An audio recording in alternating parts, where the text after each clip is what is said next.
I believe we've had about a dozen years of study together now. I'm not sure exactly when we begin, but I will tell you the circumstances. Some years ago, I was given an assignment to try to unpack the terminology of a great teacher of Judaism in my denomination. His name was Solomon Schechter. He was the founder of the seminary that I attended, and basically our entire denomination is his brainchild. So he wrote in British and remarkable ways. He would speak about Catholic Israel and the Synagogue Universal. And I think that anyone sitting here probably would recognize that sounds familiar. Well, on our side of Broadway in Manhattan, it didn't sound familiar, and we were trying to understand where does that terminology came from, and I drew the assignment. I had known Kathy Lewis from a civic leadership organization, and I was chatting with her and asked her if I might approach Win Lewis and get some help on that. So she said yes, and I came to talk to Win Lewis, and he gave me some wonderful little books by Urban Terry Holmes and other books about the Episcopalian, about the Anglican way. And I started doing something which is almost guaranteed to extinguish consciousness unless you have a lot of determination. I began reading through the minutes of the decennial Lambeth conferences from the late 1800s. Because I had a thought, well, Schechter, who was an Eastern European Jew who'd gone to Vienna to study Judaism with a modern Central European PhD, wissenschaftlich focus, and then went to England to be someone's private tutor, got a job as a poorly paid private docent at Cambridge University. Genteel poverty. And I remembered that both Oxford and Cambridge were open only to Anglicans until the 1870s by an act of parliament which opened them to dissenters. So it occurred to me, Schechter is here trying to explain Judaism to a 95% Anglican audience. He's got to use their language. So reading the Lambeth proceedings gave me everything I needed. So I published the article. It was called Judaism in the Queen's English. And on those little academia searches that you can do, I see that of the various things I've published, that's the one that gets the most hits. So I owe this church such little bit of minor scholarly fame that I have. Now, today we're beginning a 5-week series on the Jewish people at the time of Jesus of Nazareth. So, it's a lot of material to cover. Hello, good to see you. Every age sees itself as modern. Every single age. And what we want to do is understand what it was like to be Jewish in the first decades of the first Christian century, which means we have to understand how they got there. And we still have to somehow do it in 5 weeks' time. So today I'm going to share with you an overview of it's about a half millennium, the period of time where Judaism went from biblical Israel to the world that we're talking about now. And in doing so, I have to elucidate what I think is the single biggest cause of lack of comprehension. For the Jew living in the year, let's say, 6 of the Common Era. First of all, he didn't think in terms of 6 of the Common Era. You know that, right? That's a small problem. That's not a big problem. He did not think he was living in biblical times. He was sure that the era of the Bible was centuries in his past, or her past, and that he was living in a post-biblical age, an age characterized by what we call in Hebrew Torah shebe'al peh, oral teaching, interpretation of a nearly canonical set of written texts. Now, that is completely obvious to the Jew, but it requires some conscious reorientation for the Christian, for the simple and obvious reason that the sacred scriptures in Christianity contain an Old Testament and a New Testament. So it's quite natural to think of it as an open process until the canonization of the New Testament, perhaps as late as the Council of Nicaea, something like that. It's a problem which is accentuated by the way that Bibles are printed. You have the Old Testament, you have a page, and you have the New Testament. I want to fill in that blank page. But if you'll pardon me, since we are friends, I'll tell you a kind of a silly joke on the subject. It's about one of these rubber chicken dinners that we sometimes do in our ecumenical world. And the principal philanthropist who made it possible is seated in between the Episcopalian and the Rabbi. And God bless her, or as we like to say here in the South, bless her heart. She does have the gift of gab. And she's going on and on and on, and they're nodding politely. After all, she is the philanthropist, right?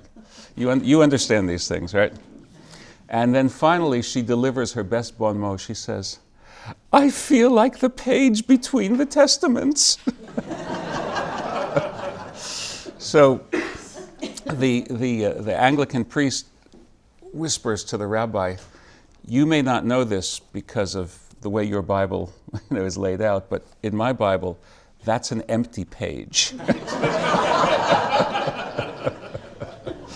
So I want to fill in that empty page. Two snapshots. One snapshot in the year 516 before the Christian era. Second snapshot in the year 6 of the Christian era. And by choosing those dates intentionally, I'm going to allow us to get a sense of what has changed and what is the world that we're going to be exploring for these 4 or 5 weeks. What are the norms of that world? What are the challenges facing that world? What are the tensions within that world that are structural to it? So what is so special about 516? It's the year of the dedication of Zerubbabel's temple. If you take a look on the front page here, you see a little schematic, Zerubbabel's temple on the size of the Temple of Solomon, dwarfed by the Temple of Herod. And if you take a look, you don't have to read this now, of course, at the inside pages, the second and third, you see an article by a very fine scholar, Lawrence Schiffman, Building the Second Temple. Now, the word temple is confusing. The congregation I serve, for example, is called Temple Israel. That use of the nomenclature, temple, was completely absent in Judaism until 1819. In 1819, the very first Reformed Jewish congregation ever was opened in Hamburg, Germany. And it called itself the Hamburg Temple, deliberately using the word temple rather than synagogue, congregation, house of study, house of assembly, because the Jewish folk who created that institution were anti-Zionist. We don't look to Jerusalem for our temple. Our temple is right here. Why were they so busy about that? Because they were terribly nervous. It's like the new American who goes out of his way to prove his patriotism during the McCarthy years. Right? The largest flag in the neighborhood is on his front yard because he doesn't want to be thought of as a hyphenated American. Right? I don't know if you remember that very powerful movie Crossfire about the murder of a Jewish fellow in Washington, D.C. right after the Second World War, just out of prejudice. So the bigot is saying to the sergeant's a good guy, played by Robert Mitchum, "Those are very funny names, don't you think?" Now, what would be a funny name? D'Agostino, Goldberg, right? Those would be funny names. So the sergeant, the character played by Robert Mitchum, says, "I can tell you a lot of people who died with me at Iwo Jima had those funny names." Right? So you understand the extra desire to show your patriotism. For Jews of Germany in 1819, this was all the more poignant because they were akin to blacks in America after 1877. The end of Reconstruction, the abrupt withdrawal of their civil rights, because they had become enfranchised by Napoleon. And with the defeat of Napoleon, it's a little bit like the removal of federal troops from the South. The emancipation of the Jews of Germany was yanked away. So the Hamburg Temple, Reform Judaism's first congregation, goes out of its way to say we are patriotic Germans. We use the word temple. But in fact, the temple, as in Zerubbabel's temple, is a unique institution in the Jewish world. It's not even like the Vatican. It's not just the central one, right? It's not the seat of the Archbishop of Canterbury. Because theoretically, you have an altar in that church, you have an altar in this church. I'll tell you a little secret. You could even create an Anglican church in Pungo. And you could worship there, no less than you could worship in Canterbury, right? That's not true of this building. All of the biblical instructions about offering sacrifice unto God, the lamb, the kid, the calf, right? And the grain offerings and the wine libations could only be done in that one place. When people come to visit the synagogue, they sometimes wonder, where do you offer your sacrifices? And the answer is, in memory and in hope, but not in reality. Because it says in Deuteronomy chapter 12, when you get to the land that I'm taking you to, do not do as the Canaanites are doing, offering your sacrifices on every hilltop and under every leafy bough. By the way, I think there still are some sacrifices to the god Mammon made at hilltop here nowadays. I think we still have that, right? Don't do that. Go to the one place where my name will be in residence. Now, why God's name is in residence? That's a funny sounding phrase. Why is God putting God's name in residence? Because there's no statuary of God. Unlike a temple of Juno or Zeus, right? Or a Hindu temple for that matter. There's no three-dimensional or two-dimensional visual depiction of the God of Israel. So what lives in the Jerusalem temple? God's name, which is something pronounced under very careful circumstances, but that's all that's there. So the sacrifices were only offered there. It was not only the center of world Judaism, it was the one heart. Judaism didn't have a lot of different hearts. It was the one heart of Judaism.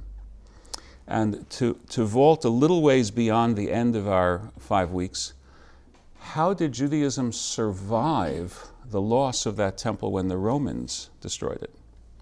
Most Jewish groups were gone. The Essenes, gone from history. The Sadducees, gone from history. There were two groups emerging from the Jewish taproot that survived the destruction of the temple. One of them came to be called Christianity.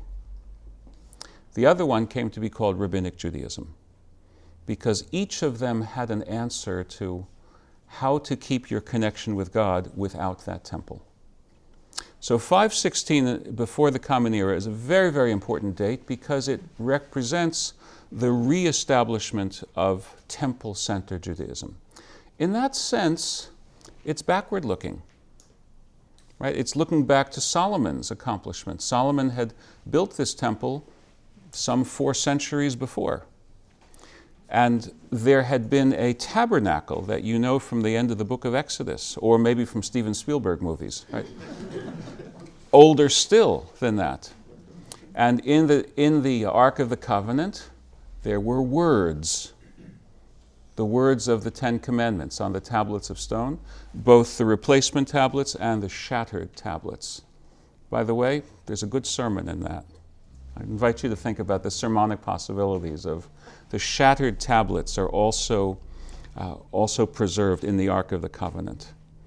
Any of you who work in senior settings and work with people who deal with dementia will get a good sermon out of that.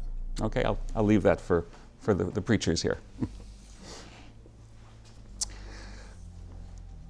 So in one sense, 516 is backwards looking back beyond the Babylonian exile to the earlier reality of biblical Israel. Now, the ideal of that model was one nation under God, indivisible, right? With liberty and with justice as defined by God's commands, and loyal to that one God. That's the ideal. Did that ideal get concretized in all the years of the First Temple? Rarely. The Bible itself says that there are only 2 moments or so where that ideal is realized. One is described at the end of the book of Joshua, chapter 24, where it's a big re-ratification of the Constitution, and it seems like, everybody's on board. 2 verses later into the book of Judges, we see it's not so great. And you also have that notion with the dedication speech by Solomon of the temple. And it seems like everybody's happy. But again, didn't last very long. For most of the First Temple period, the tribes of Israel were addicted to supplemental insurance. They wanted to worship the God of Israel, but these Canaanite neighbors, they know something too. So we'll worship the God of Israel, but a little extra something for Asherah to make sure that our herds and flocks are fertile, because she is, after all, the goddess of fertility. Right? Don't mess with the goddess of fertility. Right? So you had that kind of syncretism, which the Bible itself castigates. The prophets are the ones who are castigating against that. But you just finished a whole series with your prophets. You probably know that the prophets were a minority voice in their own day, especially Jeremiah. Would you like Jeremiah to come to your dinner party? Right. I mean, that's the wet blanket of all wet blankets. Right? You'd much rather have those prophets who say what they're supposed to say. Oh, God is watching over us. God is in Zion. God's name is ensconced in the temple. God will never let that be conquered. As long as we keep those sacrifices, we're doing just great. Then you've got these Jeremiahs who say, yeah, but you're violating the covenant. Oh, well. What changed everything? The Babylonian destruction. Suddenly, the people who said, no, you can't smoke 2 packs of cigarettes a day and never exercise and stay healthy, suddenly we realized they were right. So in the Babylonian period, you have this attempt to gather their words, to collate them, to preserve them lovingly, and to live by them. You also have the beginnings of a new form of Judaism, which is not based on the temple, because there's no temple to go to. So think of the book of Daniel, where he faces Jerusalem, but he offers prayers, the service of his lips. In other words, you have the very beginning of the synagogue. And to this day, that's why a synagogue sanctuary is supposed to be oriented towards Jerusalem. Sometimes the architects get it wrong. We have synagogues here in Norfolk which are oriented north instead of east, and that's a whole other story. But we're supposed to be oriented towards Jerusalem. So even as 516 reflects a sense of restoration, there are also certain things which are changing and which will never go back to what they were. Two in particular. Number one is that while the temple is unique and central, it is not the only place to gather in order to live one's religious life. Decentralized institutions begin to arise, and we call them houses of assembly, Beit Knesset, or if you prefer the Greek translation of house of assembly, synagogue. That's what a synagogue means, a place where people are led together, to be together. Now the synagogue has a synonym. It's also called not only a Beit Knesset, it's also called a Beit Midrash. There's a synagogue in Kempsville, Virginia Beach, which is called Kehilat Beit HaMidrash, the congregation of the house of inquiry. Beit HaMidrash, the house of inquiry, a place where you inquire into what God is saying to you. And how do you know what God is saying to you? This leads to the second main difference that prevented 516 from being merely retrospective.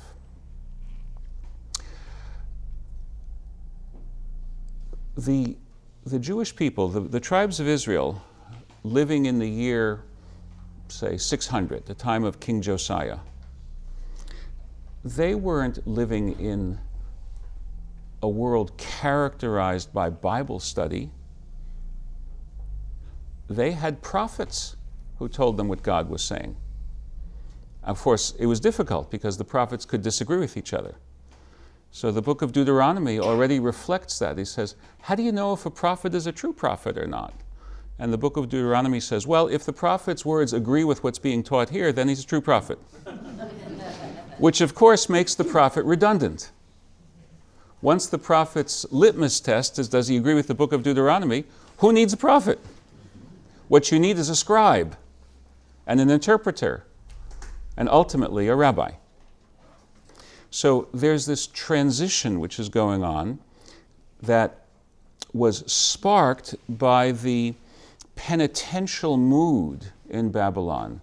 We have to gather together all the records we have of what God has said to us, all the sacred traditions. You might remember a line from T.S. Eliot's The Waste Land. You know, he's got all these quotations from famous poetry, and he writes at one point, "These fragments I have shored up against my ruin." Remember that?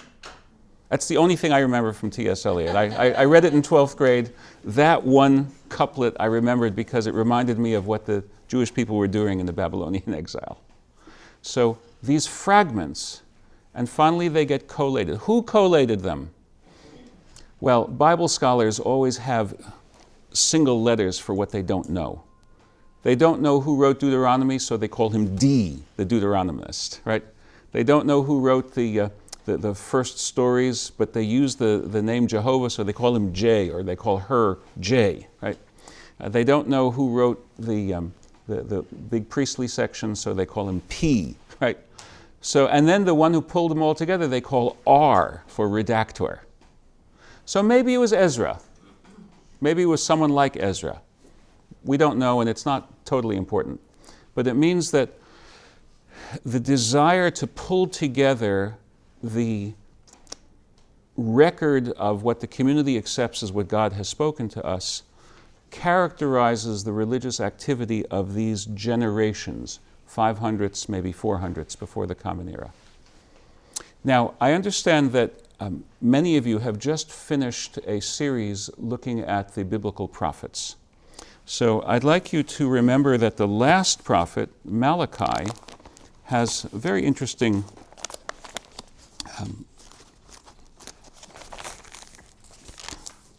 recommendation.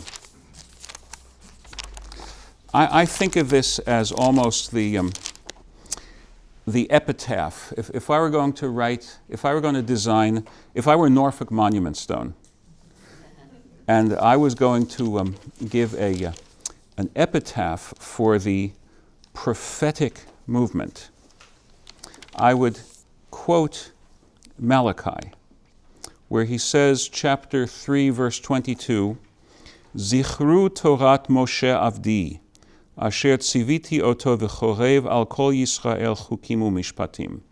Remember the instruction of Moses, my servant, which I commanded him in Chorev. Chorev is another word for Sinai, for all of Israel, both statutes and judgments. So this is like passing the baton. Malachi, the last of the prophets, says, remember the teachings of Moses. So the next step from Malachi is to Ezra the scribe. It's a great scene in Nehemiah chapter 8. Ezra gathers all the Jerusalemites by the gate. For some interesting reason, it's called the Water Gate. Very interesting, the Water Gate. And he reads the Torah to them. Of course, it causes a lot of consternation because they realize they're not doing things right. So they then cheer them up and say, that's okay, you know, we've got a God of second chances, you can do it right now. And their celebration of tabernacles is as it hasn't been done for a long, long time. But that's the point in time where what we call the Bible really starts functioning like what we think the Bible functions like. Because that's the point in time where it becomes the Constitution. Right? If a given law passed by the legislature is challenged, we have a process, it goes to the court, and the law is sustained if it's found to be constitutional. And the law is not sustained if it's found to be unconstitutional. Right? So the Bible begins to function as the Constitution for the Jewish people. It's major, major change. And that's why the prophetic era ends. Because if you have a different way of ascertaining what is God saying to us, the prophet, with all of the messiness of, this prophet is charismatic, but maybe he's a liar, that goes away. Right? Even to this day, we've got some charismatic liars. Right? And if you'd like to see a great movie about charismatic lying preachers, this is one of the best films I think about in terms of American religion. Burt Lancaster starring in Elmer Gantry. Okay? To be eloquent doesn't mean the same thing as to be truthful. Right? So we have this major change in the Second Temple period. Although it's a temple, although the sacrifices are restored, it's not only looking backwards. It's a temple where the Word replaces the ambassador from heaven, who is the prophet. And then there's a second major change. Second major change is that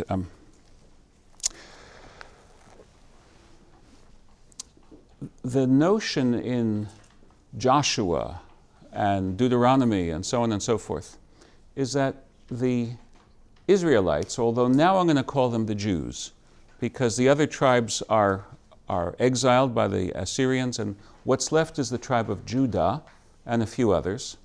And even if you belong to another tribe, you're still called a Judean. The proof is in the book of Esther, chapter 2. There was a man named Mordecai, son of Yair, son of Kish, of the tribe of Benjamin, and he was a Yehudi. So obviously Yehudi at that point no longer means Judean, one tribe out of 12, it means Jew. So now we speak about the Jewish people.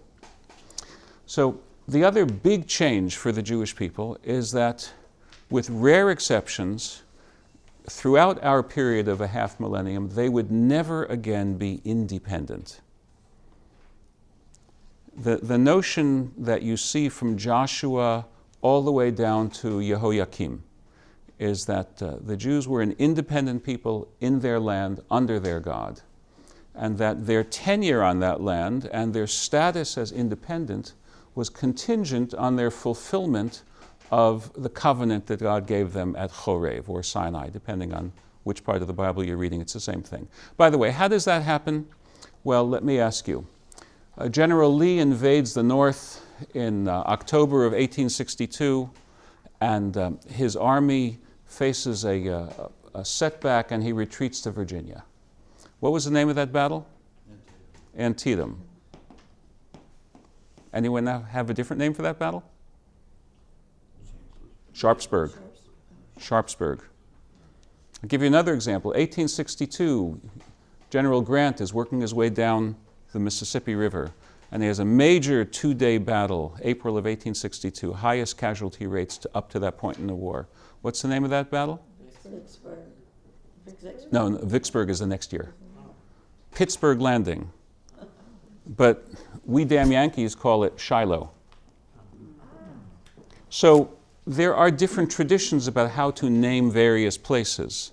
It turns out that the northern Israelite tradition found in the E document and the D document calls the mountain of the covenant Chorev, whereas the J document and the priestly document call it Sinai. Same place, two different names, showing us that there's two different traditions. And we see that in our secular world as well. So the model of being independent is gone. When the Jews go back to Jerusalem, it's because of an edict given by the Persian emperor, Cyrus.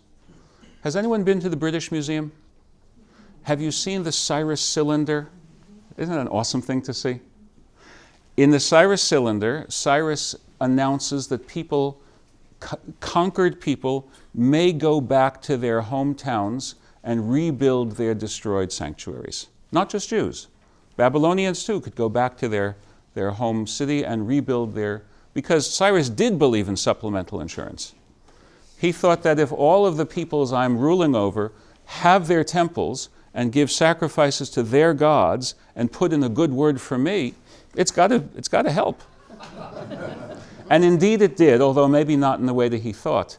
Isn't it more efficient and inexpensive to govern over people who are less discontent than over people who are more discontent?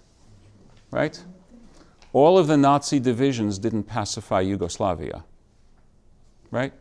All of the American blood and treasure didn't pacify Afghanistan. But the Achaemenid Empire flourished, the largest empire in the world, from India to Ethiopia, for 2 centuries. And it wasn't destroyed because of internal contradictions. It didn't go down the way the Soviet system went down, as George F. Kennan predicted. It went down because Alexander the Great represented a military revolution that no one could stop until the Romans centuries later. So the Achaemenid Empire was a successful empire, and it was based on religious toleration. What a thought! It's so crazy it might work. Well, it worked for us. So the Jews went back to Jerusalem, several different waves, maybe 100,000 or more. Many stayed in Babylon. Many stayed in Egypt, where they had gone to. So now you have a different kind of a world where the Jewish world has more than one pole. There's the land of Israel pole, and there's a diasporic pole with all sorts of interesting conversations between them. That wasn't true in the King Solomon era. It's part of Jewish life in the era that includes the era of Jesus of Nazareth. And it's a very important difference because it means that there are cultural connections going back and forth that the more insular world of Canaan in the 10th century didn't have to deal with. And the fact that they're not independent. What do you do if your religious ideal says that you will be a free people in your own land, and you're back on your own land, but you're not independent? How do you deal with that? Well, the Jewish answer was, and this is an important concept, to shoot for internal autonomy as opposed to full independence. And so they would go to the Persian overlord or the Hellenistic overlord, the Ptolemaic or the Seleucid or the Roman, depending on which, and said, "Will you allow us to live by our ancestral customs?" And what is the quid pro quo? We offer you two things in return. Number one, we won't revolt. Number two, we'll pay our taxes. Now, in the literature that we know very well, that is expressed as render unto God what is God's, and render unto Caesar what is Caesar's. That's the standard Jewish response from 500 something before the Christian era up through 1776. Okay? We will render unto King George what is King George's. We'll render unto Suleiman the Magnificent what is Suleiman the Magnificent's. We'll render unto King Henry Plantagenet what is King Henry Plantagenet's. Right? Over and over and over again. Let us live by our religious laws. And that usually worked. In fact, with one or two little exceptions, not little, but one or two important exceptions, it always worked in the pagan world. Didn't work so well in the Christian or Muslim world. Because the Christian and Muslim world were rival monotheisms that felt that you are monotheism 1.0 and you badly need an upgrade. Right? I mean, Islam said that to Christianity as well. You're monotheism 2.0 and you badly need an upgrade. But the pagans didn't have that notion. As far as they were concerned, if you pay your taxes and you stay politically quiet, it's a good deal all around. So that's a very important change from the world of the Bible to the world of Jesus of Nazareth. So what would upset that is if the new overlord doesn't allow the ancestral customs. And that's what gets us to the year 6. One overlord after another. First, it was the Persians, then it was Alexander the Great, but he died so quickly after conquering the land of Israel that there was a struggle amongst his generals for who would control the land of Israel. And his general in Egypt, Ptolemy, was the first one to establish control over Israel. As far as we know, it was a quiet time, not a very difficult time for the Jews in Israel, unless, of course, they were being invaded over and over again by different armies. But they seem to have done fairly well with the Ptolemies. By the way, do you know who was the last Ptolemaic monarch? Cleopatra. I thought you were going to say Elizabeth Taylor. But remember how she gets rolled up in the carpet? Right? Yeah, that's one of the... They didn't make that up in Hollywood. They made it up when they first told the history of it. But she looked real good in the carpet. Well, there's only so much the rabbi can say. So the Ptolemaic rulers controlled Israel in, let's say, the 200s before the Common Era. Another Greek general, Seleucus, established a very powerful state based in Syria and extending eastward to Iraq and into Iran up to Asia Minor. And in the year 202, Antiochus III, one of the monarchs of the Seleucid Empire, conquered the land of Israel. So, as they had done before, the Jewish people sent a delegation with their CEO. At the time, the CEO, and you know this from the Gospels, is the high priest. So they send the CEO, Simon. We think of him in our rabbinic as Shimon HaTzadik, Simon the Just. We think of him in good terms. Leads a delegation to Antiochus III, promises taxes and loyalty in exchange for living by our ancestral customs. Fine, no problem. His second son actually, his first son Seleucus died. His second son becomes Antiochus IV, messes with that, and tries to forcibly Hellenize the Jewish people, seizes the temple in Jerusalem, triggers the Hanukkah revolt, because it broke the basic contract between Jewish people and their overlords.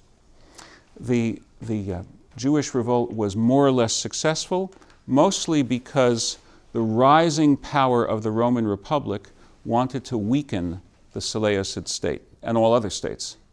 So they wanted to favor this small Jewish insurgency so as to weaken a big rival. So that gave the Jewish people a few decades of independence, and only long enough for Rome to swallow it up themselves. In the year 63 before the Common Era, two of the Hasmonean, that's the Maccabee family, claimants were rivals for the throne, and Pompey Magnus, Pompey the Great, came in and said, I'll be happy to be your arbitrator. So they each submitted to him, and he said, you're wrong, and you're wrong too. I'm now the boss. And it became a Roman province. At first they ruled through client kings. Remember the name Herod? He was a client king. We have very mixed feelings about Herod, as you can appreciate. Right? And then when Herod died, his sons took over for a little while. The Jewish people didn't like that either. They had a delegation this time to Rome saying, get rid of those tyrants. So in the year 6, Rome turns Judea into a regular Roman province, rather than a nominally independent state run by a client king. And the new guy in town has a census. This is the census of Quirinus. You may have a reference to this in the Gospel according to Luke about Joseph and Mary having to report to their polling station, basically, for the census. Right? So this census also triggered a revolt against Rome by a group of Jews called Zealots. They didn't like the idea of the Romans giving them a census. If you go to 2 Samuel chapter 24, you see there's a strong resistance against being enumerated. Why? Because taxes always follow. So we have the beginnings of growing unrest against Rome. And that's going to be a very important feature for the 60 years plus that we're going to be studying. So in a paragraph, let me summarize all the distance that we've traveled. The Jewish world of 6 of the Common Era was no longer the still evolving biblical era community returning from Babylon to Zion. It was a civilization with 2 centers, one in Israel and the other one abroad. It cherished the Bible as its constitution. Its intellectual leaders were interpreters and teachers of the Bible. It had different political leaders, both universal and local. It contained room for internal disagreement about what was the right way to follow the guidance of the one God, while remaining a big tent of the only monotheism in the world at that time. So that's an overview and introduction. I hope you'll come back. We've got another month of detailed study to do. Thank you for your attention.